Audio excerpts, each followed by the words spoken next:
All right. Hello, everybody. Welcome to our Policy Review Committee meeting. It is 7:02, and if we can just get a roll call of everybody on the committee. Connor Kurtz. Mike Wolf. Carol Bites.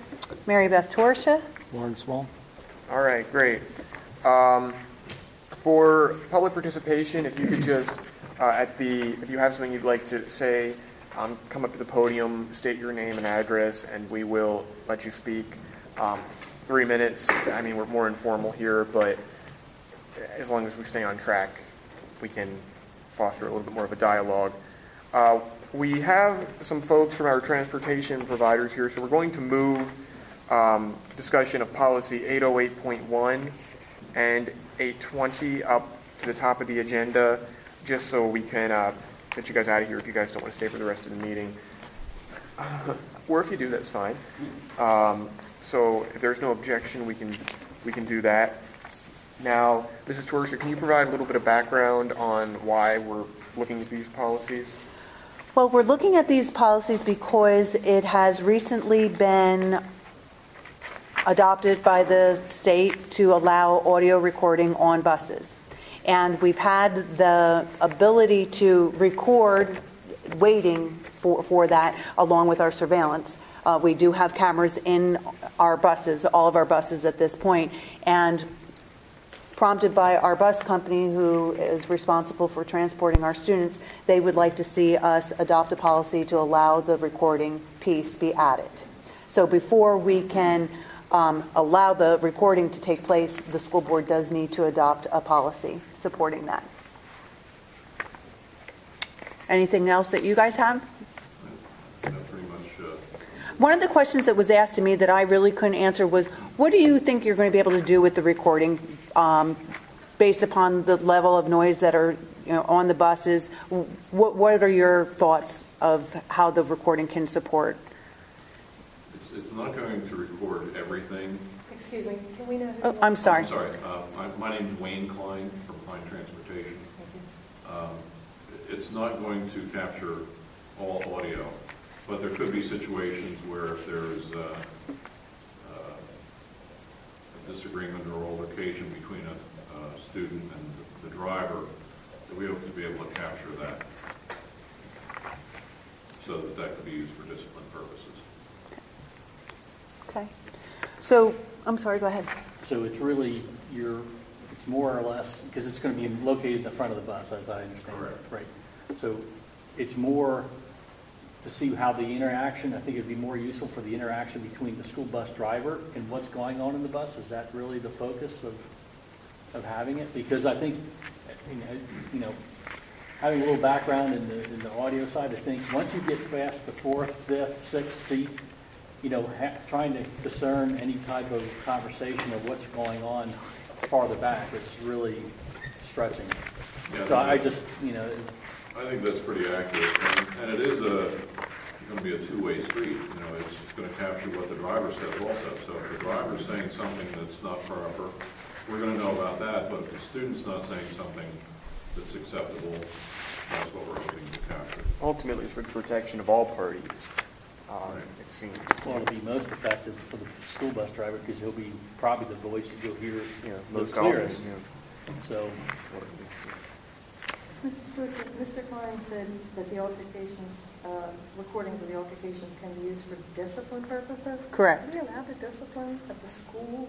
Yes. What happens on the bus? Yes, and that's covered under the policy that we currently have with regards to surveillance using the cameras in the buses, as well as part of the policy that we have overall governing our transportation.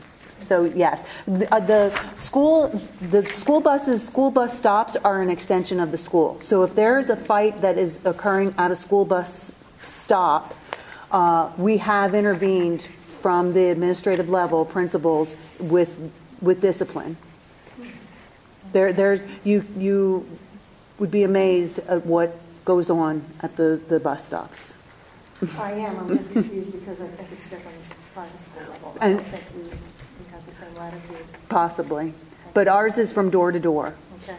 That is public Law. Yep, That's yep, law. door to door.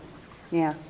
So yes, it would be used. It wouldn't be the sole purpose, but it would be a part of the investigation.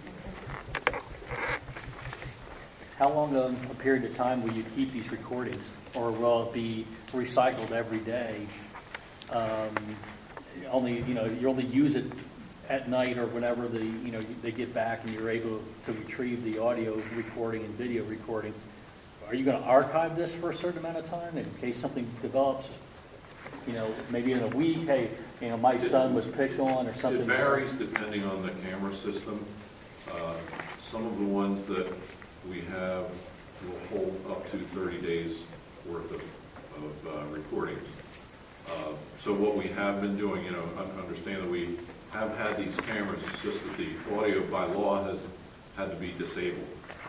So in the past, we would, if there was an incident, we'd pull the hard drive and send that to the building principal, and they would review that.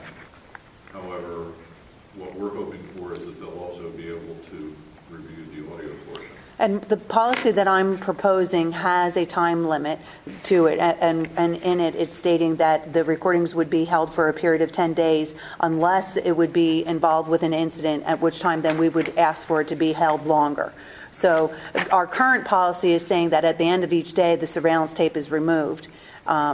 So we're just more or less extending that a little bit for the convenience of administration if there is an incident. I have two things. Proposed policy 820 says that the tapes will be stored for 7 days.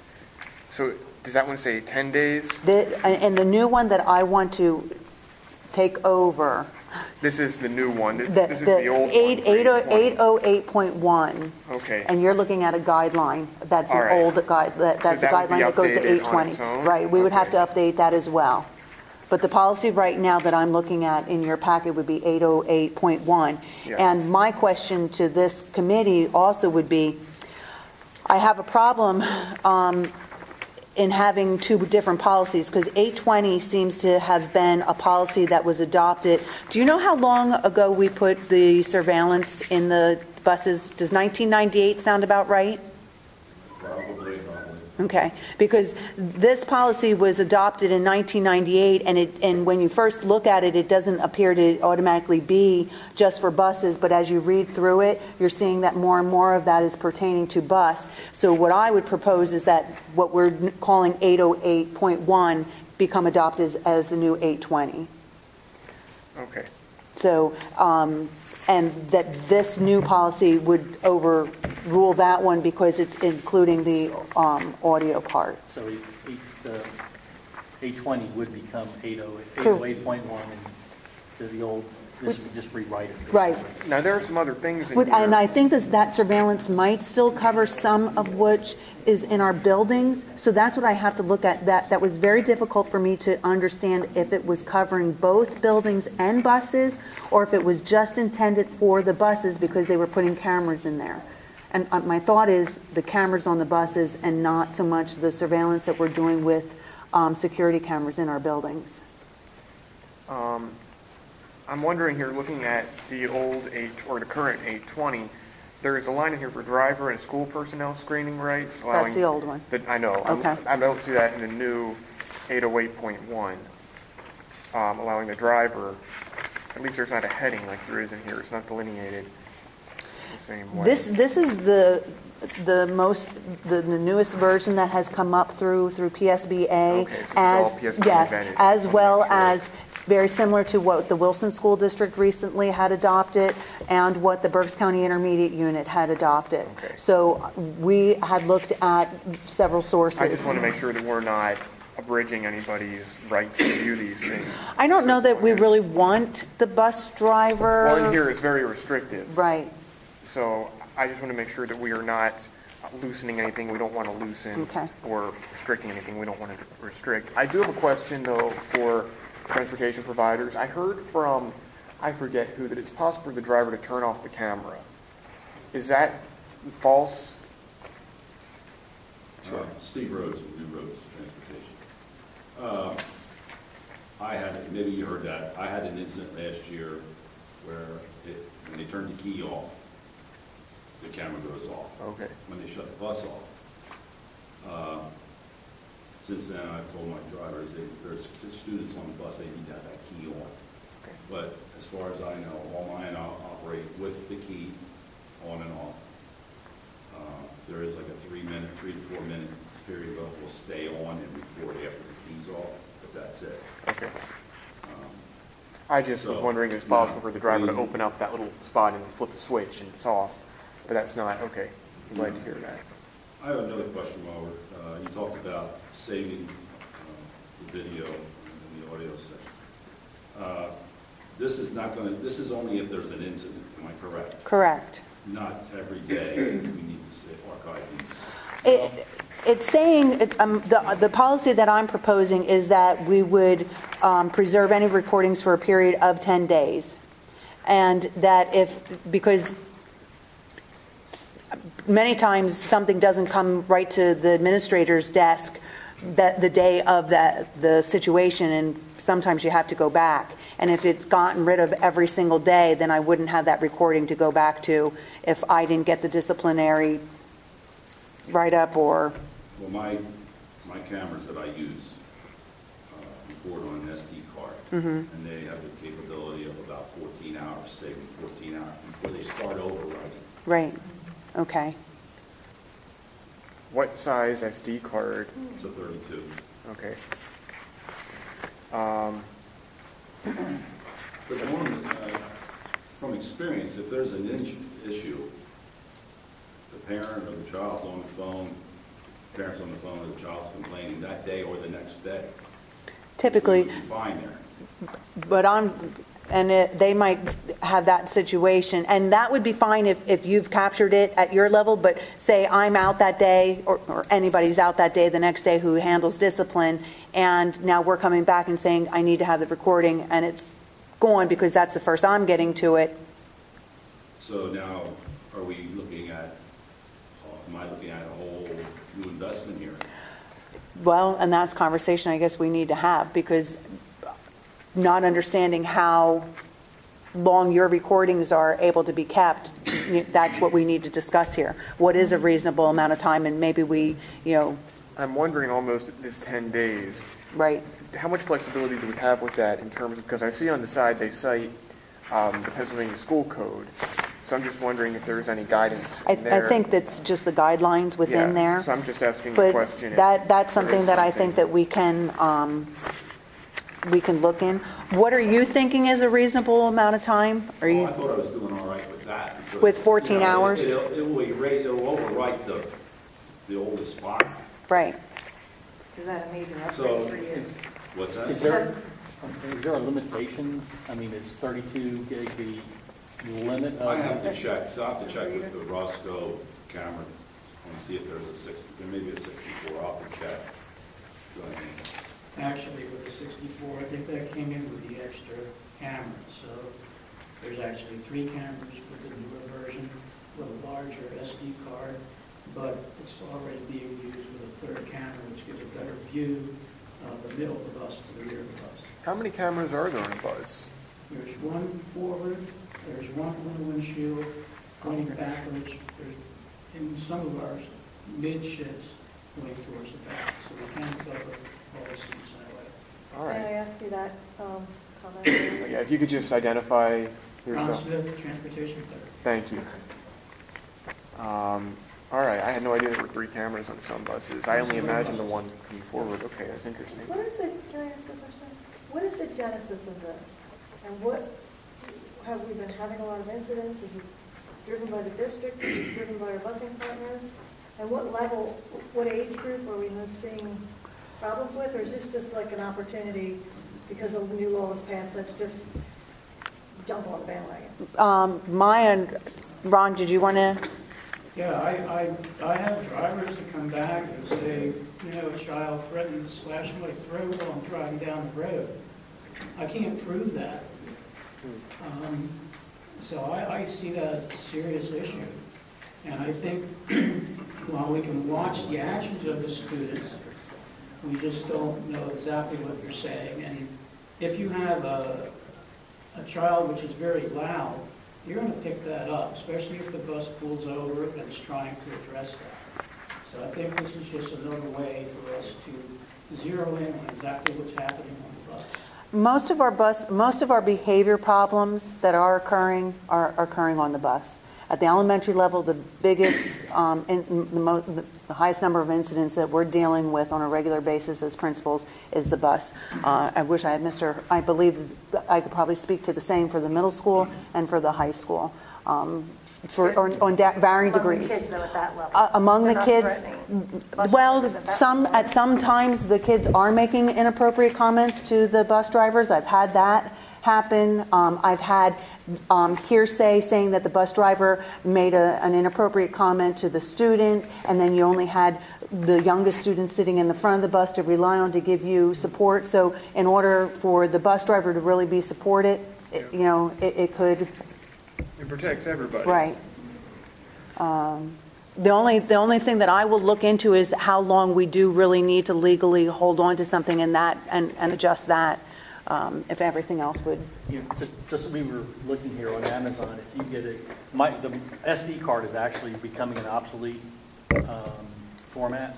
It's a micro SD, but the micro SD, where they have which is a little smaller chip that plugs into an SD converter, which is a larger one that fits in your device, you can get a 64 for $30. But that just gives us 56 hours, though. Right. It's Well, 14. I mean, it Right. depends on what. It's only 2.5 Right, days. and maybe 10 days, maybe it has to be put into hours opposed Well, to... the other question becomes, days. 1 second. The other question becomes, like, if it's not going to be recording, it's always recording when the key Right. is in. So you're going to get the bus driver driving back to the yard Mm-hmm. if there's any stops in between. So it won't always be It could kids be on 10 bus days hours. till... Plus, I just wanted to comment on trying to upgrade. This might be great, when you're looking at it on the internet or something, but is it going to be compatible with the proprietary codec that they use to make these videos? It's not something that you can load into a computer. It's not an AVI. It has an extremely compressed video. And in fact, if I want to show somebody that video without giving the SD card, I have to download the whole thing, turn it into an AVI, put it on a disk, and send it to the principal. So while you're saying things are available, they may not be compatible with the 40 cameras that Steve has. And I'm not about Wayne, but there's a compatibility issue, I'm sure. Do we have any idea how other districts may have solved this problem other than newer buses? Well, and again, 10 days was a guideline, and I didn't question it. So with that being posed by our transportation company, it's something that I should go back and investigate and see if it can't be, changed to be more supportive to what their system is And the compatibility issue. right, and what do we really need long term. Go from there. Because if they do have a complaint that's made against their bus driver and they get that complaint, they're not going to wait for me to say, go check the recording. They're going to do that immediately. And they're going to then have it, for me to be able to say, yeah, we do have this, and they'll hold on to it. It would come out of certain. Right. Extract the data, convert it into an AVI, Right. and save it. And I have a large amount of video Right. on my computer. So that's what I would, and so at that point, then that could be the recording that we could maintain for the extended amount of time for the investigation. So I just want to be able to be clear on the time frame. And then student privacy data, because if I heard Mr. Smith right, he said he has large portions of video on his computer as he extracts them. What are the privacy concerns then? Are there Well, any? we have our own Students are district de-identified. record retention schedule. Right. I don't know if that But this just said extends if to he extrapolates video Yeah. from a recording, he's got extracting recordings on his computer now. Everybody Or the has to privacy. view the video first. If there's a complaint, I'll unlock the case, take the card out, and I'll view it. If I find significant issues with it, then I download it to my computer and then copy it to either a thumb drive or a CD or whatever, and send that out. But I keep that on my computer, which is in the transportation department. Forever. It's not my personal computer. I just don't know if there's a concern with student data having to be destroyed or something. That's not part of the, not part of the policy. What about the record retention schedule that we have? That I mean, that's wouldn't- such a large document. That wouldn't Could be a part of our record retention. Okay. Should it be? I guess is the question. I don't If think it's No. door to door, then No. most kids are on the bus. It's really, Their school the intent time. is to, if there's an incident, Right. that you have the ability to. And there's really no collect additional data. identifying information besides, I mean, the face, but that's Right. not really an identifying. No, Yeah. and it's Okay. not being put out there publicly. Yeah. And the only way that a parent or guardian can review it is if that's their child or dependent And they would have is had to have involved. requested that Right. before the video would have been deleted Exactly. anyway. And somebody has to be involved at the administrative level. Okay. All right. So the question that remains is still what timeframe? Time frame. And, you know, I don't want to sit here and say for sure that it is dictating that it has to be 10 days. I don't think that it does, but before I commit to that, I want to make sure. Yeah. And so that would be the only thing that I would change, is to lessen the number of days in order to support their, Are these color cameras or black and white? Color. So they're not going to do very well in the dark. So you won't be able to, you know, in the early morning, in the wintertime hours, and late afternoon, you're really not going to get much. I mean, the These other. color cameras are pretty inefficient as it is. And when you have, if the intent is to also use them when you take them to after-school I was events, just like thinking about that. at-night basketball games and so the forth. video they'd be cameras using- have been in place, and we've adopted them for years. What we're looking to add is the audio. I think In that, addition. and now we're talking a lot about the whole deal. Right. But looking at the whole 10-day requirement, if you have a school bus that is taking kids to school every day like they all do, and then you have an event, could be 3 hours away, Right. there and back. Depending on I mean, what- that could yeah. wipe it out, so you might not even have Right, one day. Right. Well, we would have one day. Well, I'm- Yeah. I mean, the in your, point here. what's the odds of one of those buses that Yeah. took those kids Yeah. to a basketball Right. game also happen to have an incident in the morning? Right. I understand that. If I can make a comment, the cameras that New Roads has also has infrared. Oh, okay. So if you're talking about something that's dark, it might Infrared. be not in proper color, Right. but you can't see in the dark, pitch black. So it'll revert to black and white when the infrared's on. More or less, yes. You know. That would be the only thing. Well, To- I think to- it's also important that we get this enacted as soon as possible. Right. We need to make sure it'll be practical. I had an idea, and maybe this is something the committee won't want to move forward, or the administration, because it might be too needlessly complicated. But if we can give approval to this with the stipulation that you can go back and figure out the proper Right. time, we can give a time frame between whatever we think should be the minimum, and What- as long as you can work What around that. What I'll do is I'll communicate with the bus company after I confirm through legal to make sure that there's Yeah. not a requirement. Yeah, I'd like to know what the experience has been of other schools, if there's any kind of liability then This has just been adopted. This is brand new. in Pennsylvania. Right. Right. Correct. I mean, there should be some And it precedents. covers more than school buses too. It's also cafeterias Oh, and Right. things within the school. Excuse me. okay. Ron, is it something, I take it you're kind of responsible for this? Can you make sure that a larger capacity format SD card or micro SD is going to be something compatible with the system so we don't have that issue going forward? We're asking for more than you can actually provide. Right, what Steve has, which is what I'm familiar with, I'm not sure about Waves, but I think he has a hard drive. I don't think you have an issue. right? Yeah, actually, I have two different systems. One is not really designed specifically for surveillance. It's more what they call an event recorder. It's set off by G-forces. However, there is a separate button that the driver can set off. And then what that will do, this is recording at all times, but it erases itself almost immediately. However, if you push the button, or if there is an event, it saves the previous, I think, 10 or 15 seconds, and the next 10 or 15 seconds. But that has one lens outside and one lens inside that really only gets the front part of the bus. It's not designed for student behavior issues. It's an event recorder. I have that in all of the buses. Then in some of the buses, I have a specific surveillance camera system which is designed more for what we're looking for. That's the one that has the hard drive, holds the entire run for 30 days approximately. So, I have two different systems. Steve has a couple of different. You mentioned in some of the buses. You mentioned that it only has this camera in some of the buses. Yes, we do not have it in all the buses. My intent for this year is to have them in all of the middle school buses, because that's where we have the vast majority of our discipline issues. Okay. And I think that the contract states we have to have 6 cameras. True. So the contractors have exceeded. Yeah, we're tenfold. over what's required. Okay. All right.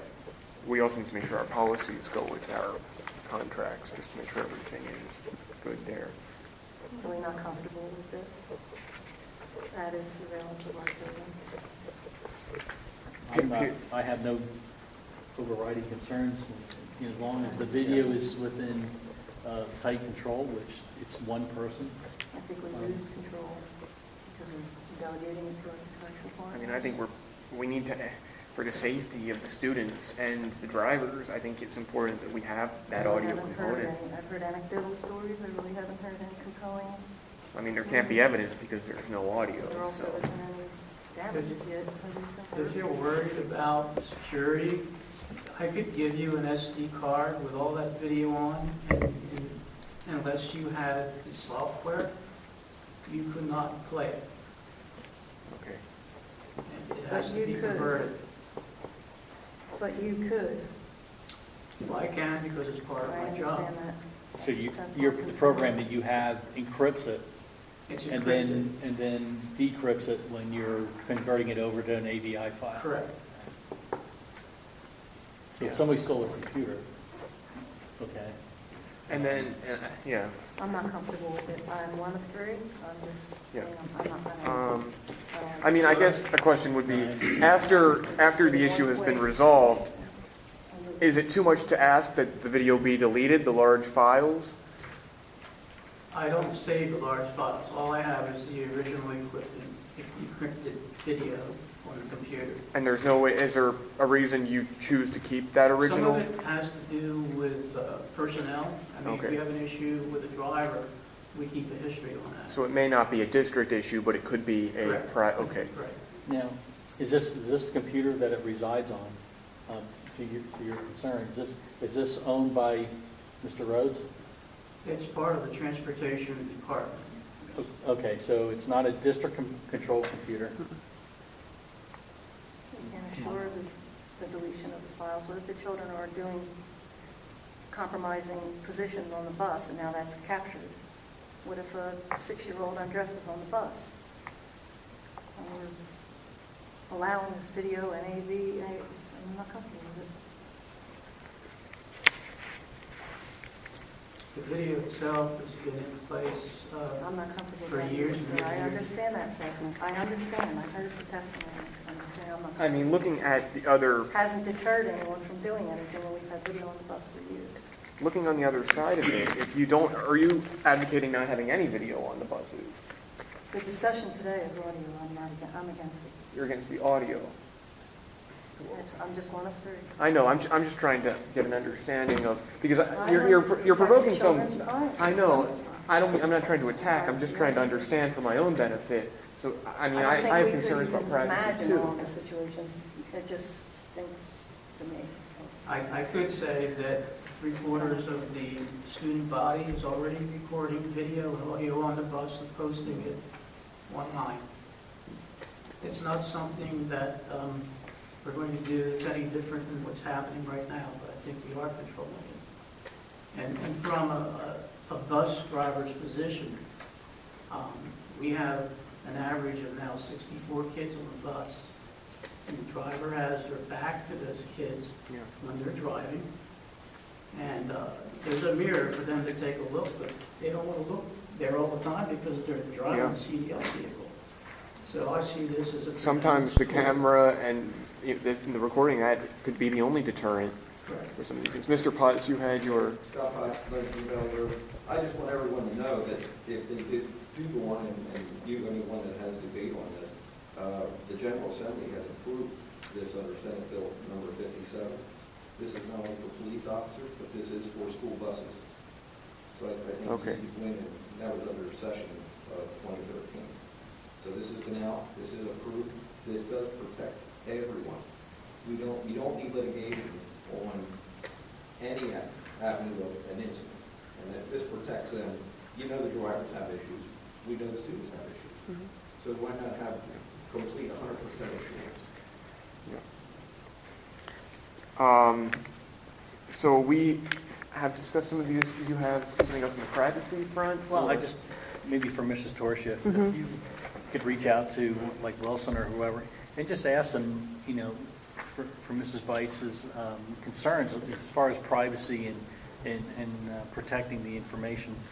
How do they accomplish that? Do they have, you know, Wilson, I think they have their own busing. Correct. All right. Who else did you mention? The BCIU, which has their own busing, but they're busing for other school districts as well. That's true. So they would Right. be similar. They would be a similar. similar situation. Right. To find out how they react to that. Okay. On the other end of protecting the privacy of our students, you have to look at what if there is an issue with the driver, and if you don't have that audio or that video, then you're just facing an argument on hearsay, which would not fly in court. I understand that. We've got these wonderful busing partners, and we haven't really had issues, so we're reacting as though something happened, and nothing's happening. There's a great working relationship with great drivers. Well, I heard up here We've had problems. I don't think that's a reflection of them, because they've been really good partners. It's you know, in today's day and age, I think if the students do something, the parents overreact, they're stuck in the middle, and we are too. And the more information you have to be able to document what happened, like, you know, you see a video of those kids beating up that kid in the seat, and they're, you know, making haymakers. And I you know, did see video. And if we don't have a policy like this in place, that becomes an issue for the district. If the General Assembly has allowed us this provision, and we have an issue where we need to know what the audio is, and we don't have a policy in place to allow it, that is bad for the district, and that could put us in legal jeopardy. I don't want to run into a problem before we have a policy to address the problem. Yeah, I don't want a problem to provoke the But that's- policy. I'd rather have the policy prevent the problem. May I add that about 3 years ago, I started out with these, it's a Roscoe camera.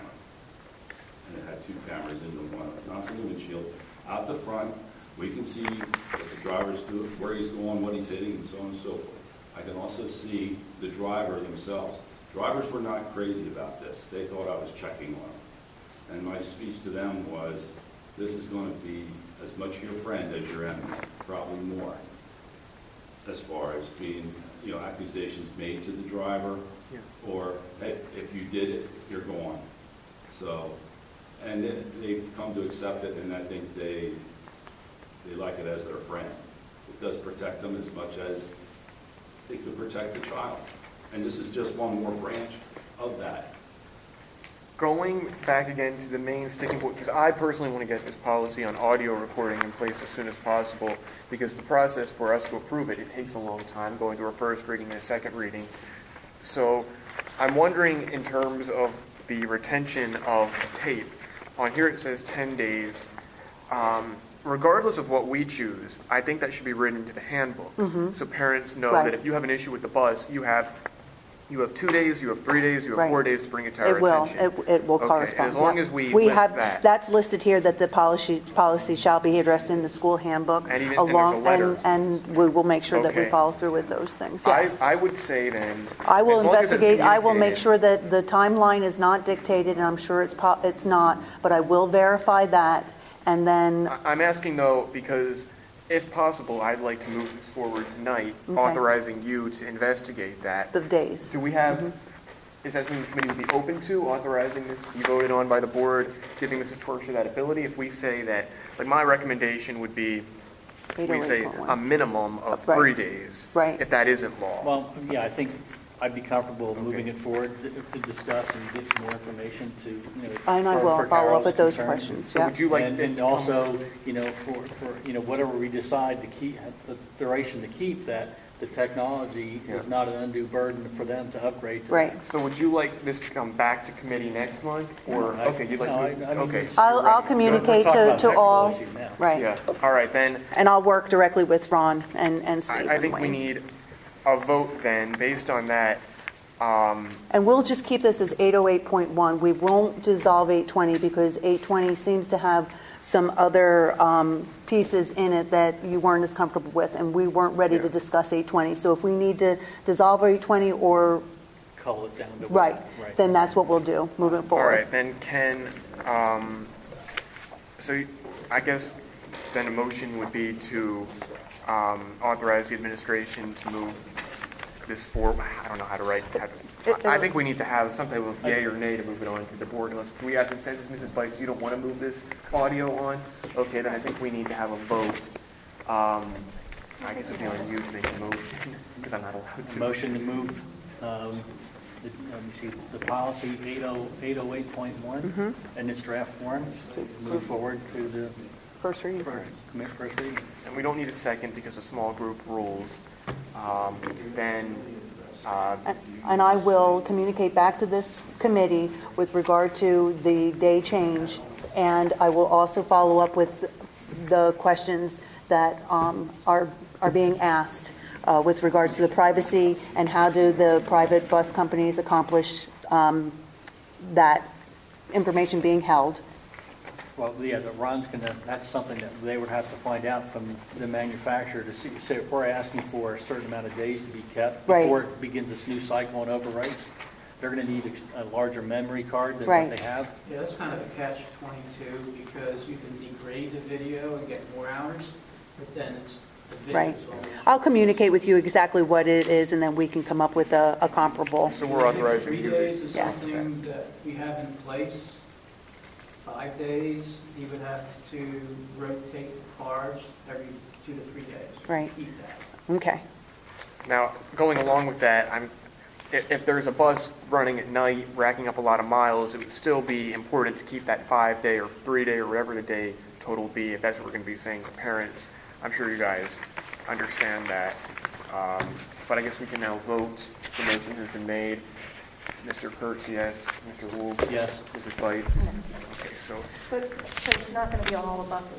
It says may be installed, right? I guess this is authorizing it. I guess the direction... So it's still up to the bus companies which ones will have it? Correct.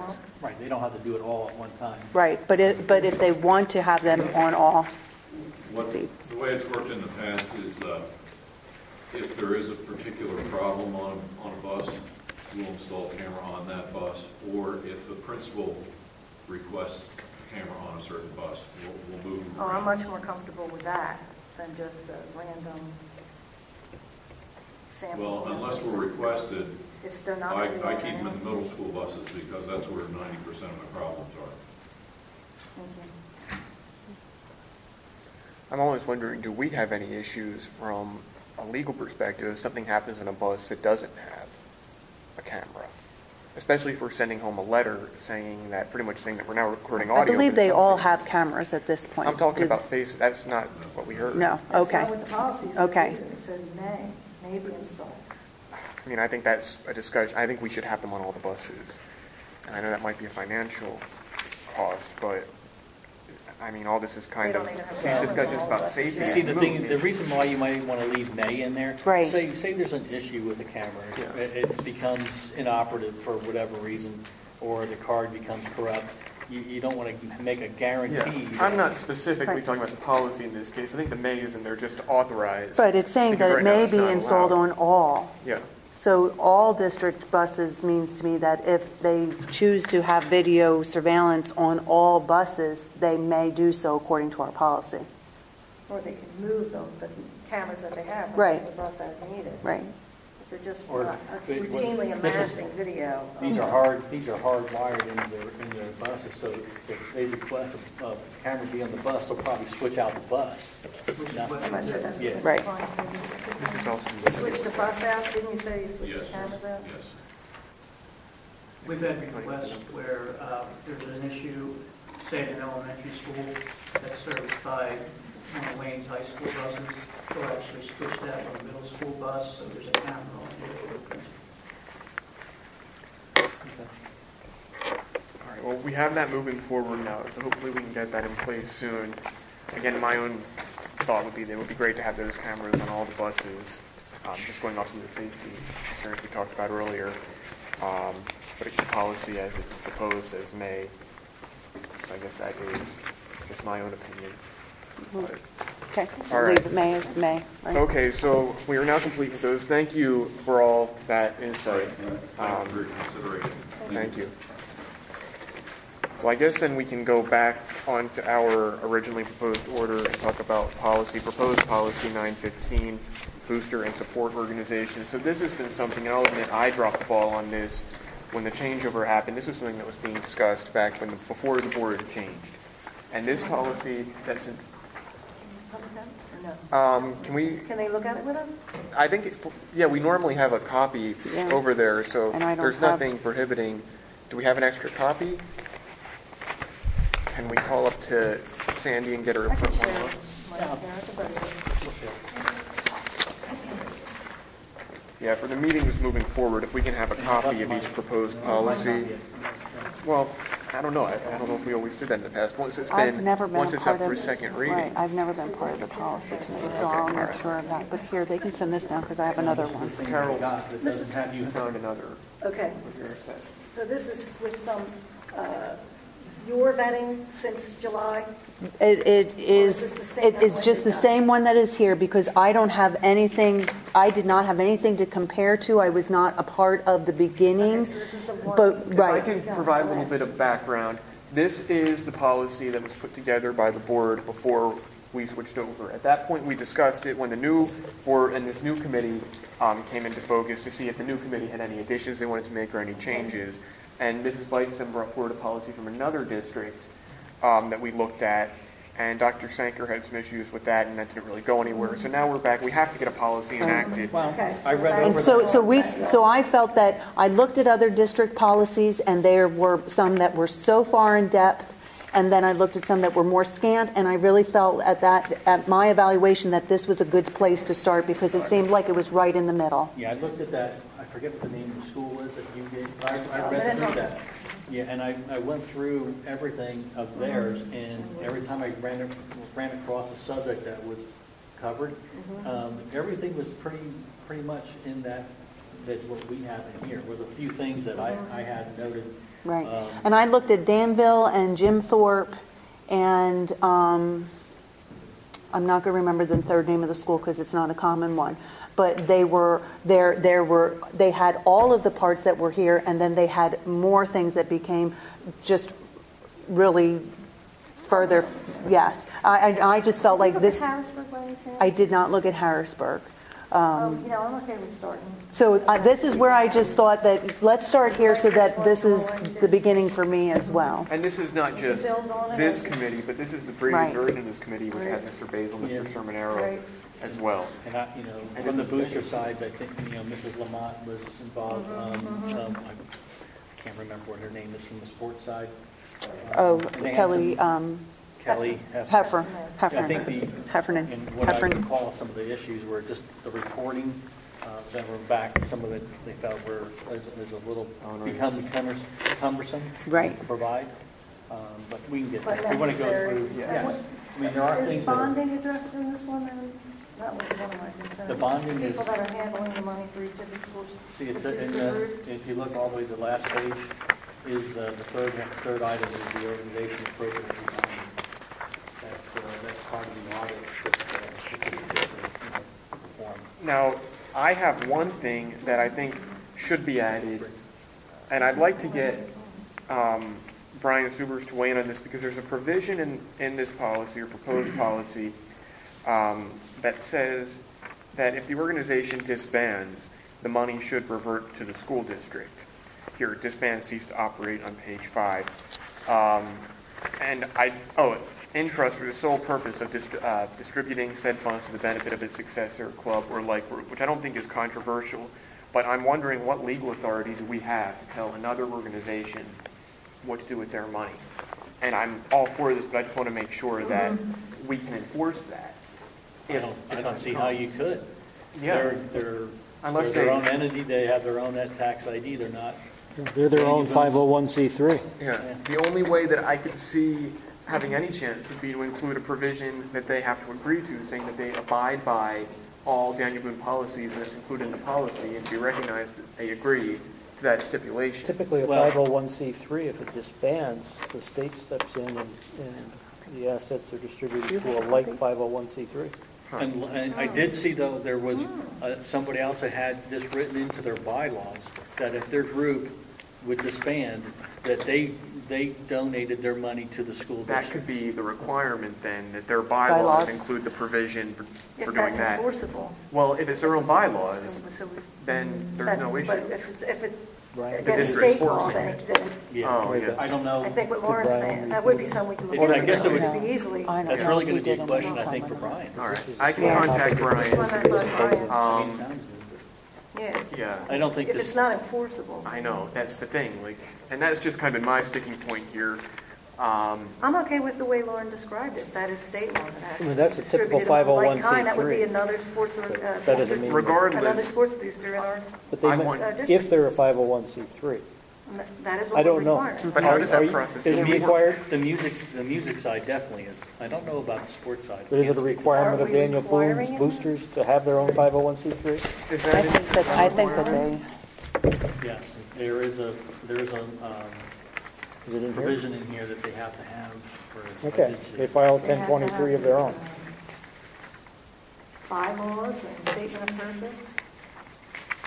I just assumed they were going to have to step through the 501c3.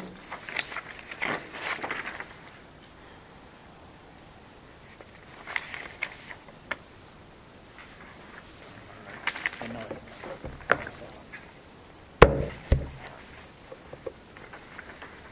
Oh, I think it's all the way in the back. Okay, is that referenced here? The board requires each group, school-related community, or from each group, the school-related community organization's annual report. So all they have to do is fill this out. This doesn't have any, the policy requires them to complete it, not really to complete it with any specific answers. I guess it would be on the administration to say, well, you have to have that in order for us to recognize you, but does the policy even authorize that? Well, they have to have an internal audit, page 5. Okay. Lauren, are you recommending that they would be a 501c3? I think that has to be a part of district I don't policy, see it in here. uh, I know it's something requiring we're that. looking at. But there is, I mean, it's only conducting the audit. It doesn't mention anything about the outcome of the audit. So it could be a failed audit, but they've met the requirements of the policy. And I don't know what would constitute a failed audit. Are they allowed to check off 5 of these no boxes, 1 of these no boxes? well, none an of them? internal audit would be an audit. They're Financial, accountable I to would the state, think. they're 501c3s too. Yeah. Is there a requirement for that? There is not in this But on the back, policy. it looks There like. is not required. My question, I guess, overwhelmingly, or overall would be, this is the audit form that they fill out, but their responses don't really, the policy doesn't really take into account what their responses are. It only says they have to complete it. Yeah. Well, that's the point of the audit. They complete it, So and just then for the us to district know, is the so we can oversight. If the take answer action is when no, needed. please explain. Okay, So so if they yeah. answer too many no's, we can pull their Okay. status. Yeah. I guess that would be, if they can't explain why it's a no for a temporary purpose. Yeah, so if it's not satisfactory Right, to then they lose board, their All right, well, status. there's some things in here. Not Records are compliant. maintained for receipts and disbursements of all accounts. Well, that's already For how required. long? that's not, I mean, that's a district policy, but that's not, Okay. it's, you know, That's not again, required by 501c. they have, well, I'm sure they have the tax, they have the tax status just like anyone else. They have to abide by that. Well, in order to get their federal EIN and their state tax numbers, they have to organize with bylaws, which are all part of application 1023 with the IRS, in order to get a 501c3. And they'd be required to have all that. But I don't see a requirement here that we say that all booster and sport organizations have to have a 501c3. All right, does the PTC have 501c status? I do not know that answer, but I can certainly Because get what that we don't want to do answer. is policy, Right. Oh, you know, yeah. generate a policy and then put And that is not somebody the out of business. easiest process to navigate, becoming a See, 501c3. where the rub comes in is when these support organizations seek to purchase material, product for resale. They don't want to pay tax. My correspondence with, Oh, sure. with one of the sports that's why boosters they- says that they They do wanna be have a a 501. Yeah, Okay. because when we buy material and stuff for the sport, I mean, for the music side, you know, we take our certificate along with us. That's right. And we don't pay tax at And Home you're, Depot or whatever. you are organized under But I 501c3. don't know what the PTC is, so we don't want What was that? Can we find The some sports website? booster does. They're- They do have a 501c3, yes. It's just PTC though. I'm gonna see if it has on the website. I can probably get that answer as well before Because this. if we're going to say that Right. they're required to do it, we don't want to start this policy and then put the PTC out of business right And the first day. from a little bit of research I did on my own, I think it's like a 6-month wait. What, the to get 1023 your- process? Yeah, Takes you that long to fill the form out. yeah, Then you wait To for make it them to, effective. you ever see a 1023 yet? I have. Looks Yeah. like a telephone book. Yeah. Time is the question. Oh, I'm sorry. Sorry.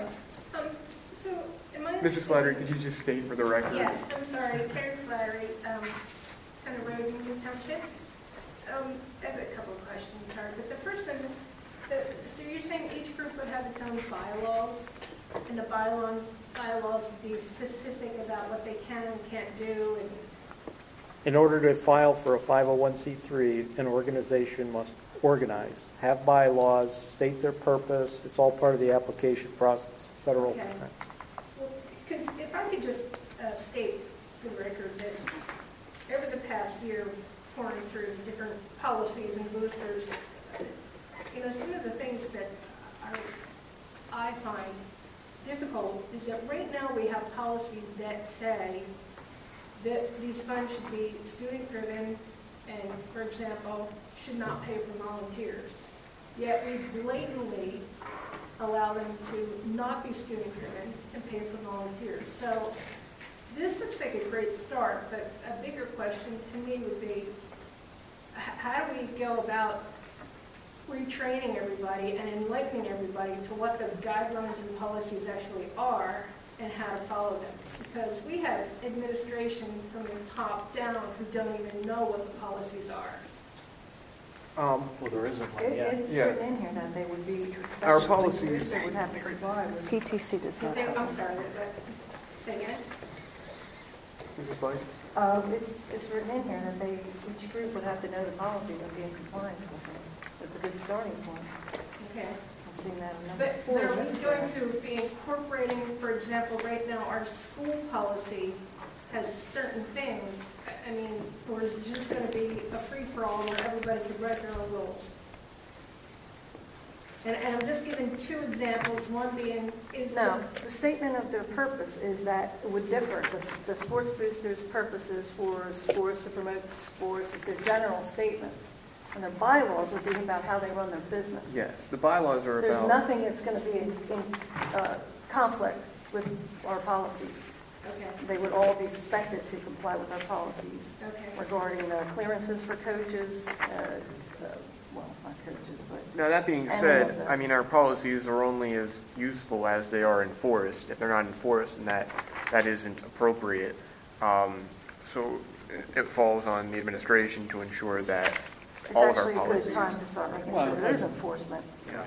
I mean, because when they if these go audits, through, this audit's going to they can reveal. lose their status, right? Well, this audit's going to well, not the status with, the status Or with the with district. us, I'm sorry. yeah, they'll lose their privilege. These are all the things that we're asking for, so I'm just going to pick one out here. Say they don't have in their bylaws that 2 people have to count the money to verify the receipts of whatever the event is. Well, they're going to have to put something in their bylaws to cover that, so they can check Right. yes. Because to Ms. Fife's point, if they check no, they have to explain why they don't have it in there. Okay, now that's a flag that the administration is going to say, well, you're going to have to do that. Otherwise, we're not going to, we may not approve your status in the coming year. I have a question relating Does to... that Does that answer your question? You know, I like what you're saying, but no, it didn't answer my question. What? No, but I do like what you're saying. again, my question is that my research over the past year has been quite frightening. We have principals, we have athletic facilitator, we have sports boosters that are not aware of what our policies are. And again, I'm giving you two that I'm just picking as examples. One is it okay to pay coaches, volunteers? And 90% of them are saying, hey, yeah, it's okay, as long as it's under $500. Well, that's what the IRS says, but that's not what our policy says. Our policy says it is not okay to pay them. So like the sports boosters or whoever, whatever booster put, they would pay, The knitting they would club help wants out. to pay their volunteer knitting coach, so they take $500 out of fundraising. It's against school policy. They're not supposed to get more than $100. No, you're not supposed to get anything, not a nothing. That's what I'm saying. IRS says under $500, but our policy says zero. So, and I'm not here to nitpick the policies. I'm here to say that it's frightening, and I'll be happy to talk to anybody individually to give Mrs. you a Slattery, list. not to interrupt, do you know what policy that is by any chance? Just so we could, or I have it, Mr. Turks, I have it at home. I can email you. That would be helpful. I think one is 914. I think one is because that is what the policy I says. think that's it what we're needs trying to be fix with this. I have think it we're too on the hoping list. that this is the accountability, and I hope people like Well, you in fact, help Mrs. us see. Portia's going to allow me some Great. time tomorrow. We'll be going over some of these very Yeah. particular. And another thing is rate, and maybe with the future of the district, we want to shift gears and change. I'm not arguing that, but what I am saying is what our policies are we need to follow. And the other really stifling thing to me is that our policies suggest that all of them, all the extracurriculars, even the PIAA-driven ones, are student-driven. And I can testify that I'm aware of several that the students have no say at all in what the money's being used for. So, From the sports, or don't the sports have like, they have to have a governing board They do. of elected individuals who are usually parents. well, Is that, for example, one sport, the governing board came on after the coach-driven list was already, coach-driven list is out in September, and the board is appointed, not voted on, but appointed in March. And here's all the stuff that we already spent money on. So no, I mean, there's just lots of loopholes, and people are just, it's a free-for-all. And it's rather appalling. Maybe we need to tighten up the audit. Well, speaking of the audit, I have a question. If an organization fails the audit and the administration says, or the board says, okay, you are not officially recognized as the sports boosters, what happens? Does the sports boosters, they say, okay, that's fine, we're going to fundraise anyway, we're going to buy stuff anyway? I'm wondering, what are the ramifications of losing your status within the district? what'll happen is they can do whatever they want, Yeah. but they can't buy anything that benefits the students. So there's no uniforms can be bought onto the That school would be property, used- okay, for and the RPI. equipment can't be brought onto the property because because that it says specifically, we have to. Violation of board policy, applicable law, included but not limited to Title 10, may lead to revocation of the booster support organization's function in district activities. Okay. They lose their privilege I was to just function. wondering just what that meant. Okay. But what I don't, They have to disband. I don't want to because make it so tight, okay, that, say there's, all right, just say for the band side, that there's something, they have a band director, we have all the people that we've hired and we voted on, but they have someone comes in and that can teach them a specific technique or something, just for like a short period of time, not a full year coach, and the music booster had, paid that person. I think the to come in question and the provide question instruction. is a gift card to a volunteer coach considered payment Right. if it's being provided by the Boosters Club? What's written. There is law on that, there is case law on that, and the attorney advised against that. I could provide you with that. Well, beyond the case law, I mean, our policy is really up to us to interpret, as long as it's not superseded by law. And in this case, I don't And think it doesn't. What it And says is it implies that they're employees. and a family could argue for benefits if there's too much money changing hands. That's case law. And I guess my question is since it's saying that the volunteer is not to be paid, but it's a Daniel Boone Area School District policy, does it have to be more specific in that it cannot be paid by an outside organization? And by payment, I mean, I look at payment as receiving a check or stipend, a check, I guess, is how I'm looking at it, opposed to what has been given was gift cards, is what is my understanding. So I'm just, for interpretation purposes. If I could just, my feeling on that is, at the end of the season, if parents sitting on the sidelines want to pass the hat and pay the volunteer, that's entirely up to them. That's dandy. But to dip into fundraising in a stipend, there's nothing about that that's right. If as a club, again, if I have the knitting club, and we decide we'd really like to have Mrs. Beasley, the head knitter in town, come in, and we decide collectively we're going to pay her $3,000, I don't have a problem with that. But now Mrs. Beasley has to go through the district and be hired properly as a district employee, would be my suggestion. Or, again, you pass the hat, or again, if the student body, then... And the policy says you could pay their expenses. If they go away to a tournament with the team, you could pay for their hotels, you could pay for expenses. It's the direct remuneration that does put us a little on the hook. Is the issue, obviously not following policy, period, is a major issue, but is there opposition to paying the volunteer coaches with a a debit card, or no, a gift card? Is that an issue in and of itself, beyond not following? Against our policy is my only issue. That's the only issue you have? If we're Okay. going to change it, then I think it needs to be changed across the board so that everybody understands what is allowed, what is not allowed. Yeah, I think from the district side, if we say our volunteers, that the Daniel Boone Area School District will not pay their volunteers, Daniel Boone Area School District does not pay their volunteers, but that does not have to include the booster organization. Yeah. How do they have to have a voting agenda with volunteers on a list? Usually you have to pay 4 volunteers, and at the end of that name, it states if they are getting paid. So at this point, we've been over the years voting on so-called volunteers and also individuals with a paid position.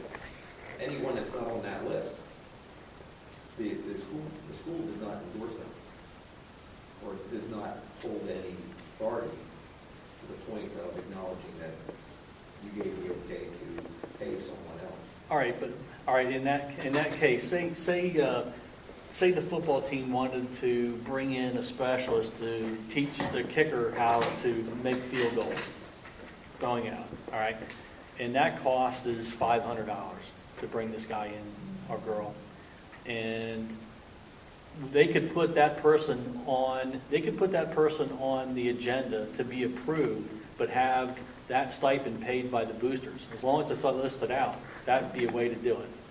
Correct? There's also a background check. Yes, although that's a different part of the policy. I'm just, so there's no excuse to, what I'm saying is I don't want to leave any excuse for not getting the coaches, if they want to get specialized help or they want to pay their volunteers, whatever, as long as it's up front and everybody knows and where the money's coming from, I think that's... Everything's on the table. Yes, is that... My understanding of that particular situation is that board, that there have been meetings set and that the budget was reviewed and that gift card was included as part of the budget. Now, I'm just going by what information I was given with regards to, giving a gift card, not payment. It's monetary, it's monetary exchange. The problem is that it was opposed. It was opposed by, the majority of the parents and the students, and it was done anyway. So the slippery slope here is, if you're dipping into quote-unquote fundraising money, It's a slippery slope. Oh. Because when I sell a bingo ticket to Annie M., who reaches in her pocket and spends $80 because she thinks she's supporting the knitting club, and, you know, I'm not forthcoming in telling Annie M. that, you know, what I'm really going to do with the money is pay my buddy here to be the coach. It's just a slippery slope. And right now, our policy reads very clearly, you know, we're not to do it. Right, well, the For school obvious district, right, where there has to be a delineation between the school district and the boosters, which is what we're trying to accomplish here. And the fact that, all right, say if this, I don't want to pick, I'll use the music booster. Say they want to hire somebody, and it's overwhelmingly objected to, but the people who are in charge of it on the board are very in favor of it and pass it anyway. Your situation. Now, that will wind up, what we're thinking of is it'll wind up on our agenda for the committee of the whole where we discuss it, and then in the voting meeting at the end of the month in which we vote on it. And that would be two opportunities for that group of music parents to come forward and say, you know, we absolutely object to the use of this money for whatever the reason was, and we want you to vote against it. Yeah, I mean, that's really how it, in my opinion, how it should be handled. yeah, under the current regime, I'll say, when it comes to policy, we are, and we will continue to be, really distinct entities. So the boosters currently, they don't really have to follow our policies. So even though the assistant coaches may be volunteers in Daniel Boone's eyes, when it comes to the booster organizations, That's not that what distinction it doesn't, well, that's not what this says, but under our current policy. Now, if this goes into effect, then that could be a different So story. it does, I think, address Right. the problem. But And I not think if there's complaints like explicit. that, Well, that's, at if the you, audit time, the parents could bring them to the. well, here's also, the recommissioning in authority. this policy, on page 4, okay, there's a step-by-step on how, when you have a grievance, okay, that you start with the coach, you know, or whoever, and then it's a progressive, and one of my changes, suggested changes is step 5, if they don't get their, say from the administration, that step 5 would be the school board. Because we're ultimately responsible anyway, so I think that would be. Yes, it should bubble up Yeah. to us after that process. Do you think, Mrs. Slattery, that would address the concerns that you've identified? Page 4. Yeah, well, these are the steps, like to grieve it. If they're However, not following, if they are paying code. Going back to the example that I gave, you know, where what you mentioned, that there was overwhelmingly opposition to doing something, and the individuals who had the authority did it anyway. But if we make them basically put everything out, you have to put everything out on the table. If you're going to pay somebody, even if it's paid by the sports boosters or music boosters, as long as you're stating it for us to approve, okay, that's fine. But if you do it anyway without our approval, then you're in non-compliance, and then it's a whole different story. Would you think that would be a fair start? You know what, I do. What would be fair is no matter, you know, it doesn't matter if I approve, disapprove, what, you know, it's what you're saying. We have to put the guidelines out, and we have to remember, and I think you have it as well, this, you know, a few years ago, it didn't matter when money was flowing and we had fundraising, and of course we took that money and we paid for the extra coaches, and we all know that that's been going on forever, okay? I'm not naive, but I guess what makes it different is that, you know, another thing that came up, and this is really getting off course, but while you're talking about the boosters, is can you or can you not, because you have it pay to play. So maybe you have 10 kids paying $150 to play. So our team in particular said, hey, can we pay some of that? And the answer was given that no, it's against KLAA, no, it's against this. Well, actually, I have documentation. I don't want to cut you off, Mrs. Slattery, but we would be able to address issues like that once the policy is in place. But at this point, I mean, we need to, all of those types of issues could be resolved. But there will be flexibility. It's not explicitly laid out in this, but through the grievance process, it's just, if you could bring up specific issues that may be violating current policy with Mrs. Torsha, you mentioned you have a meeting tomorrow, that would be the best place, but I mean, we are running a little bit low on time, and we have other policies we need to get to.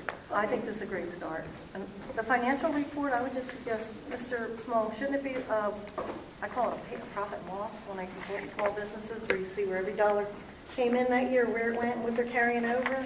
We call it P&L.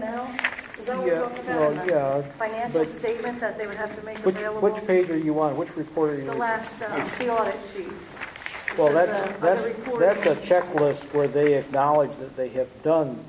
Number 2, an annual financial report is made available to each member of the audit committee. Would that be, would you assume that's a P&L? Is that Well, what I know is a P&L? it should be, but at some place here it speaks to. I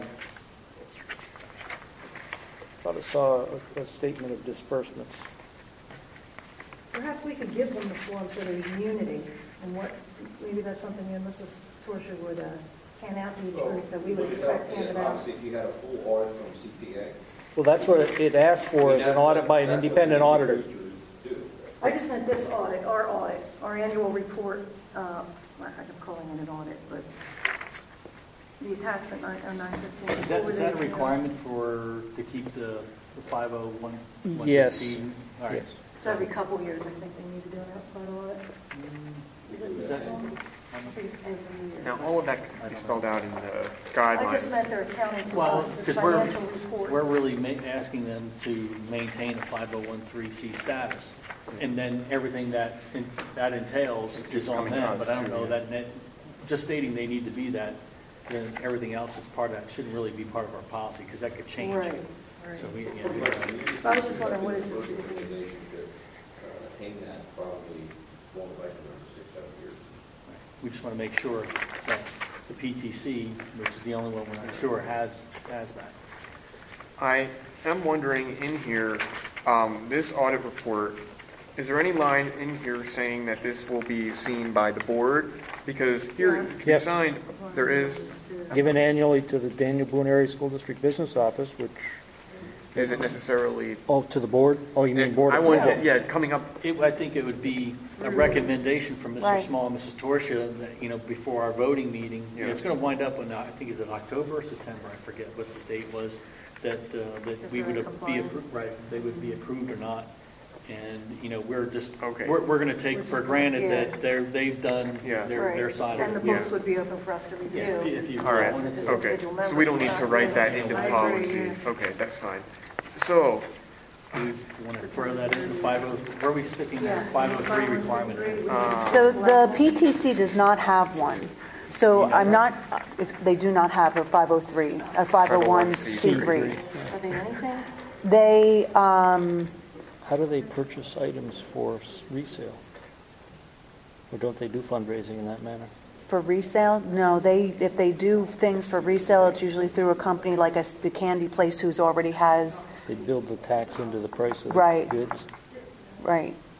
They Would it be a haven't, financial burden to them, or a managerial burden? I'm sure it would be a It's a huge, Oh, It's it a would big be. organization. Yeah. Oh, it I is. mean, it would, I think that, that you have to look at them, I think, these are parents and teachers who I'm just not- want to, I think you Unless might want to uh, make it a sport, if you changes to sports boosters and not, or to boosters, not to organizations. Well, I don't want to. I think maybe you want to give yourself a parachute on it, that they were required to have it unless a specific waiver is granted by the district or school Right, board or something like something. that, for give them them. time, Because I yeah, know right. that the Blazer Foundation does, they are. I like- But the Doesn't that have PTC, liability and everything?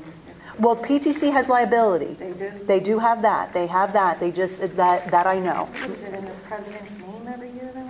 Or who is I the mean, person? they could be a corporate entity, but without 501c3 status. The other alternative is that they operate under the umbrella of the district foundation. That's another option. I wonder, And let's just wait I don't till think next that's year. how it is, but that's Let me something see what I But that have to isn't do with them. always an Yeah, because I would not want to do For any anything that booster would, Yeah. No, Not- it's- Unless we give, It's not necessary. unless we write into the policy But they have a temporarily, 501c3. Yeah, so they could enter under, approved by Be the an board. umbrella under Yep. the foundation.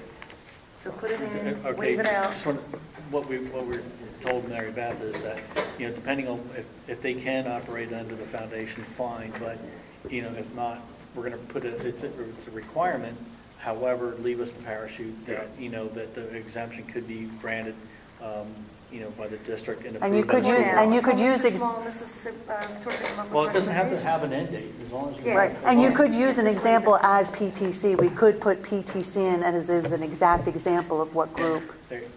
I wouldn't want them to, believe them because they're the example in the policy that they're always going to be the example. Right. Or the expectation, I guess, is that we do expect them to get 501c3 status. We don't just expect to keep granting waivers. Their Unless money, would it be their one money waiver, doesn't period. sit long enough, though. They spend their budgets down.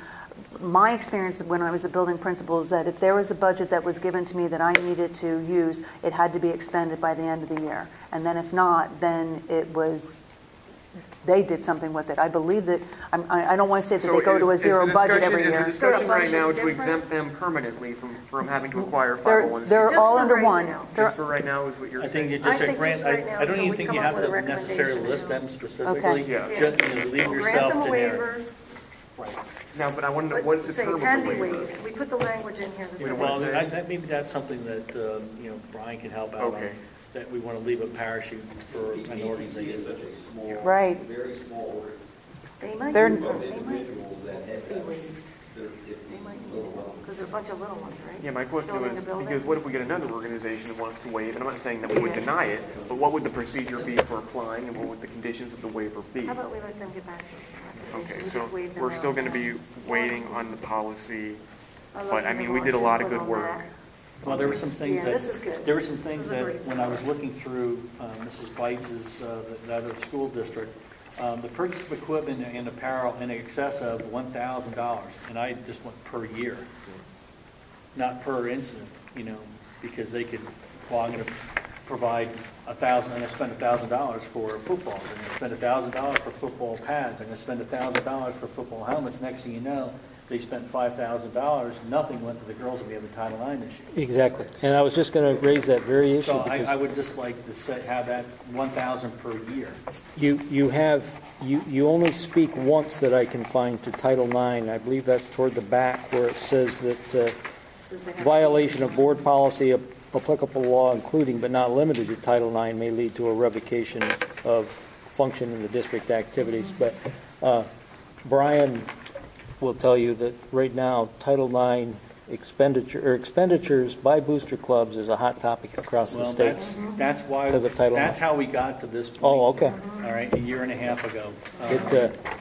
We're all of a sudden $8,000 or whatever it was in uniforms for the football team arrived without the knowledge of the school And that principal. wasn't through boosters, though. Yeah, it was outside. It was somebody that donated. donated it, but and Mr. Hankel wasn't advised.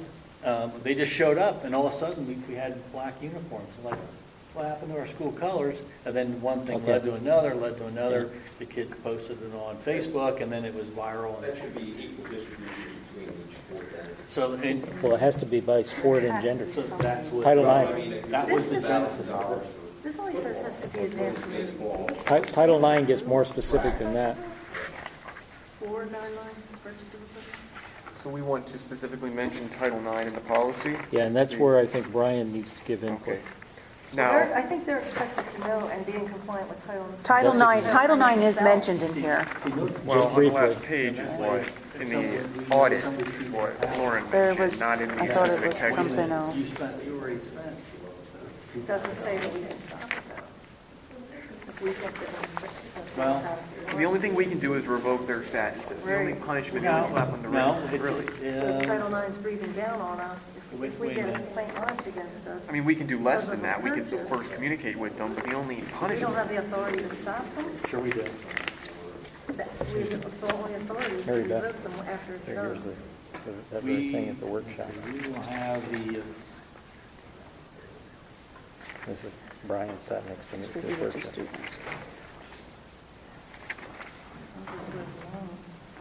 That's why I said Brian needs to put more teeth regarding Title IX into that policy. Well, and the way that the booster club, the Sports Boosters Club is not functioning as, they function as a whole, but then individual sports have broken out into their own club, and then they have their own boards. Ooh. And So there are organizations within an There organization. is, and because I wasn't understanding this, and that was what I had learned in my sport boosters meeting, that there are three that govern their own, and then the other remaining sports have chosen not to. They fall under the general boosters, but they are working on creating their own. So within this entity, they're Well, if they have their own board, then they're their own entity. Right. If their own entity, then each one of these entities would have to have their own 501(c) status, Exactly. which they don't. okay. But So they what have we're, that so what we're choice. hearing right now is They really can there's go not ahead and just do one it. sports boosters, There's there's five four. sports boosters. Well, it's like There's an four onion. right now that I'm It's understanding. like, Yeah. it's It's like like an onion. one of Every those little time things you- you have Once little we thing, impose yeah. the And policy, it makes we'll you, find ways to and comply. it makes you cry. They'll comply.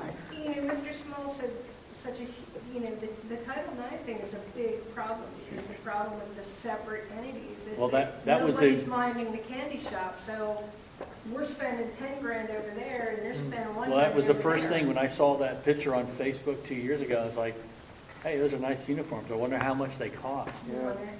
Did we give the softball team new uniforms too? Some teams get new ones every year, some don't, so it's a matter of who's monitoring. It's a matter of how they're spending their money within their budgets. That's because those were questions that I had asked, like how are you deciding on what team needs what? I said, let's look at the football team in comparison to the golf team. How do we get equity to the golf team who doesn't have the same opportunity to have access to large fundraisers if there's only 4 students? And I was assured that if the golf team came and said that they needed new shirts, that they would provide everything that they needed. No. And that was, Because my neighbor is the former bowling coach, and I can tell you. and I that- use them as an example And too. they came and asked them for shirts, the money to just buy shirts, because they buy their own shoes, their Right. balls, everything else is very expensive. Asked for money to buy their own shirts, and they got turned down. I And, think and this would fix all that. And then I was told that every club has an opportunity to raise money by participating in the concessions. That if you as a team go and unload the trucks that night, prior to a game, that then your club can earn $30 for that opportunity. I don't want to say it's $30 per person or $30 for that situation. That's all goes in their bylaws. That's how they structured them. Yeah. right, I don't think we want to get into They you're really can do getting into that. the There's weeds. plenty of when- booster when the way policies that's out there. That's multi-structured like that, I don't think. They have to be in compliance with federal Right. law, state law, and our law. I mean, we That's on them. only have control over our organization, and if we choose to recognize, it's up to us who we choose to recognize. Right now, there is only Right. one. Yes. There is only one sports boosters, and anyone else that operates below that or It's not- outside of that they're is not not legitimate. really. They're It's not our legitimate. concern, really, Once I would say we not our pass this. concern, but But not. Title IX says if they're functioning and supporting your kids, doesn't matter, they can put you as a district in violation. Yeah, that's why it's So important. we need That's why we need to to- hold Words the cost more main than- organization. Words cost more than money. I do think we need to make sure the purchases are approved. Well, I think I saw that in Harrisburg policies. Did you Yeah, see and that? maybe that's why I read it, and I pulled this out. It It's says really you must be notified. I think we notified, need to and be- I think it's notified/approved. Eh. I mean, we're gonna nod, but it enables our facilitator to keep track of who's getting spent what on, and we can run our own sheets. If every purchase has to be approved by us, Yeah, I think somewhere in here, the we word keep our own approved. numbers. I think somewhere in that paragraph, the purchase of equipment or We're power looking under mechanism. paragraph 3 under guideline 4. Yeah, I think that has to be somehow included in approval by the district or the school board, or whichever that should be. Must include advance notification and approval. I would change Yeah. notification then, just Yeah, to approval. I think it's going to be Yeah, a I head think- nodding for the most part, except if Yeah. somebody gets way out of hand. Yeah, Do you, maybe just end the sentence right there and say advanced approval, Yeah. period. Do you speak to intellectual property and the rights of booster clubs to use district intellectual property? That has been a topic of discussion for a while. There were talks in the past about licensing and trademarking, our Daniel Boone mascot and our name and all that. This policy does not address that. So you're suggesting cut it off right after approval, not to the superintendent or designee? Right, and then we Okay. would define what that approval would be. I'm going to use red pen. Or what are we, because I'm lost. Keeping track. Are we taking something out? Yeah, we're Am I- making a lot of changes. Why can't the business office just approve it? And he's- Uh, Would that be appropriate, Mr. Small? For me to approve what? To approve all the purchases, so that as a mechanism of you building your spreadsheet, keeping track of which sports are getting Who, what who, spent? who does the Title IX reporting here? Wasn't that you? Okay, Whoever does the Might Title want IX to report. your Well, question. I'm talking about the gender reporting. Right. Who does it? I imagine our athletic facilitator would have to. I'm going to Yeah. say it ordinarily Yes. is Yes. the athletic office because they Right. have the data of Right. everything related to it. You see, the sports side is the only place that this problem's going to exist because you need to, Bands. Yeah. in PTC or, Yeah, or there's no gender. neutral. It's not, and it's not PRA. Yeah. So I think as long as we have approval, we can figure out. Are you crossing out things? Have you crossed out things on your policy? we'll convey them, but we're Okay. still, On this policy, I think Yeah, it's have you good been enough crossing to move things out or forward making if you notes? put No? these things in I've been now. making notes. All right. my question, sorry. The only thing so far that I've added is on that third paragraph, under guideline number 4, $1,000 per year by boosters, support organizations for district team groups must include an advance approval. I mean, that whole paragraph has to be reworded, but that's generally it. Yeah, you don't have the same one we No, have. this was the first one. This one's a different one. I want to mention, when we say approval, it would just be spelled out in the guidelines to whom they're seeking, like who, Right. what the steps are for them, okay. Right, So right. that we don't Right wanna- now, I mean, Yeah. when the PTC gave us money for extracurricular activities last year, I mean, it was on the agenda for approval. This also So cuts, it'll be different. this cuts the board out if we say specifically superintendent or Right. designee, so, okay, advanced approval. And then the only other change, if we want to go through, on page 4, I'll give you my copy. step 2, paragraph, I want to add step 5 into that process as the school board. Yeah, so I added their board of school directors, we added a, That was really the only comments that I had, is now we had discussion about a waiver for the PTC, in this Right. case, just, we're talking about the because PTC. we have to add something in here somewhere that they have to Yeah. achieve and maintain a 501(c) status. We can get the wording from, maybe Ms. Dorsey can work on that. Jeez, Mr. yeah. Seaver. Sure, I mean, we just. And I I'd have like that to- as a note. We can bring it to the pool. Wherever. These And where does things, that, contingent where do you want upon that to go? Wherever it belongs. Put it on there, give a yeah. little mark where you want the PTC And the waiver. waiver. Okay, That's the language. and now we're not talking are we talking right now specifically about the PTC? Well- explicitly? We mentioned I don't earlier, I don't think- think. We don't Okay. have to, just waivers tell me where you upon- want it. Where we can waive, Yeah. Should be under requirements, Requirements? as the last page. board can Did you- waive the requirements, You're going to put in the paragraph. as they deem necessary, the board. Okay, so we would say the requirements, Not the maintain, superintendent. Yeah. We should maintain get that. 501c3 nonprofit status. Achieve and maintain Let 501(c) Mr. Zubas status. come up with one. Just wait a second. Yeah, We'll talk to Mr. Subers, don't worry. Right. Yeah, that always has a price. yeah, that's true. Yeah. Tell him it's under the retainer. None. Sorry, Ryan, you're listening. He missed a voting meeting in If he's July. listening, He we're owes already us. paying him. Achieve and maintain 501c3 nonprofit status. And then do we want to have unless waived by the district? Unless waived by the board. Unless a waiver is granted Yeah, unless the waiver is granted By the school board. by the school board. Yeah. Okay. I think that Because the should bubble up. administration's We going want to to bring know that, why. they have to apply to the administration for it, and then we have to approve it. I think that Okay. makes sense. Is granted by the board of school directors. Mrs. Slattery, while you're sitting here listening to this satisfy you to a certain degree? Yes. It's better than the wild, wild west that's out there right now. It's a lot of work. I would also, We've got to start somewhere, I You've guess. got to start somewhere. I just wish that we would specify the financial report would be like on a template. So all the documents filed with each organization are the same. I don't want, some Yeah, people I think don't that's know that- something for a little bit later, considering we don't have Yeah, you know what, anything you're right, right it now doesn't. to look at.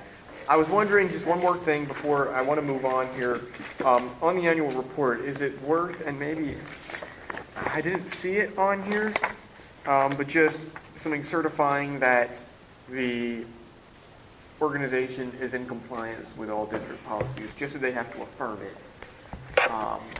So we have them on record saying, so if we go back and we find an issue, where we can say, well, look here, you, Yeah. Isn't this where, The president signed, the treasurer of the booster signed, and then the district signs. Yeah, but I'm wondering on here as one of the yes or no boxes, if Yeah, we should to the include best a of my line knowledge, we are in compliance saying with, that we are in compliance with Daniel Boone Area School District policy or even law. We should have make a read line. and understand. this right here. Maybe that's a better, we have read and understand. Yeah. The Policies. district policy. Yeah. I am not in violation of board policy, applicable law, including. but Or not even limited by to Title IX. signing this. Have a yeah, we consent to agree. that. Yeah, So we have somebody on record. We're doing our diligence to make sure that yeah. they're a law-abiding That's, organization. I think that could be I like helpful. that's a great idea. All right. Yeah, really. So I don't know where we would include that on here, and I'd like to write down the Just down at specific the language bottom. for their sake. I would just take that right out. Yeah, So that could be, would we include that under organization? Right down there by their signature. It wouldn't be under reporting, it wouldn't be, it'd be under Yeah. organization. All right.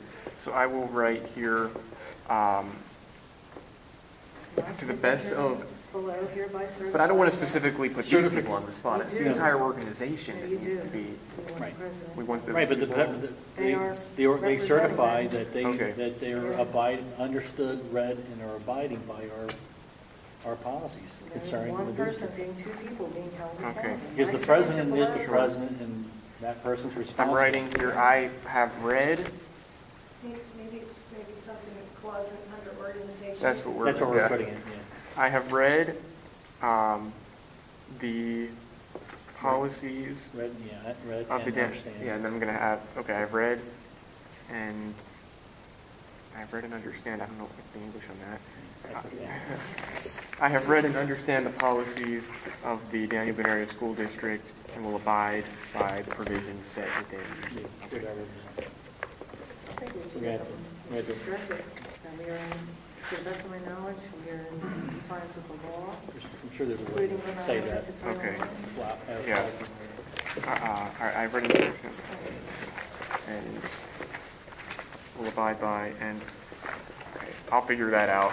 I'll pass this along to Mrs. Torsia, and she will make the changes, and then we'll talk about it at our next meeting, and hopefully move it forward. We Yeah. can tweak it as they do. Yeah, we could. All right, well, let's move along here. I want to move quickly. The few policies on here that I have left, they should, with the exception of Mr. Smalls, be really quick things that we talked We don't about have at to do mine previous tonight. meetings. Okay, and I know the Facilities Committee wants to look at it anyway. Yeah, I think that would be appropriate to, because we can function. Okay. Yeah, Your administrative guidelines right now Great. allow us to do what we want to Right. do. So, we don't have to Looking do that at what we're talking about now, public participation. This was just one little thing that we talked about last time, how our procedure or policy didn't follow the procedure that we follow. So we changed one line. so we took out here, I'll show Oh, you. no, I think it's right under. Under number 3 on the front page, comments by the public on the agenda items will be made at the designated section of the agenda by approaching the podium, stating your name and an address, and signing your first and last name to the sign-in sheet. That was the change that we wanted to make to that. Yeah. So that was just changing. So is there any controversy over that? All right. So we approve moving that forward to the board. All right. We're going to move that forward to the full board for Yep. approval.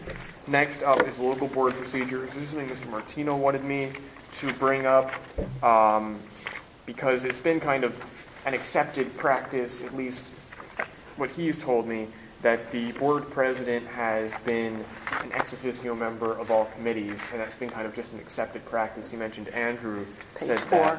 So on page 4, Under committees. under committees, it says that committees shall consist of no more than 4 members. The superintendent and board president shall serve as ex officio members. We're just adding "and board president" to codify that principle almost, because there's really no page 4 or 5 under committees. Line 16. Right under the F of draft. I see it, yeah. Okay. And I'm wondering almost, because it says they shall consist of no more than 4 members, does that include the superintendent and board president who are ex officio? It's really in addition to Right. the superintendent and board president who are ex officio. Right. Okay, so So what do I you want to need your change full- here? I want to change it to committee shall consist of no more than 4 members in addition to the superintendent and board president who shall serve as ex officio members. Well, I think that you want to keep your 4 members separate, because even if you don't have your quorum I'm Not able yeah. to. So that's why you want to keep your number there and then just say the superintendent and the board shall serve as ex officio. Yeah, I think the way that Four it's stated members. is the right Yeah, way. You don't want to I mean, have. that's- Right. All right. Okay. Sure, but I'm just wondering then, like, this committee would be in violation. I'm thinking because we have 3 members plus you Okay. plus Rich, and it says here committee shall consist of no more than 4 members, but we would have 5 if we're accepting you guys as members. And even under the current procedure with the superintendent, any committee that already has 4, and if you're included in that, that becomes 5, and we're in violation of. But I think this is your local board procedure organization. So the 4, This is for the This purpose of pertains to the organizing. school Right. board. All right. This is also for the purpose of organizing, I guess. So this would be appointments. So 4 new Right. members.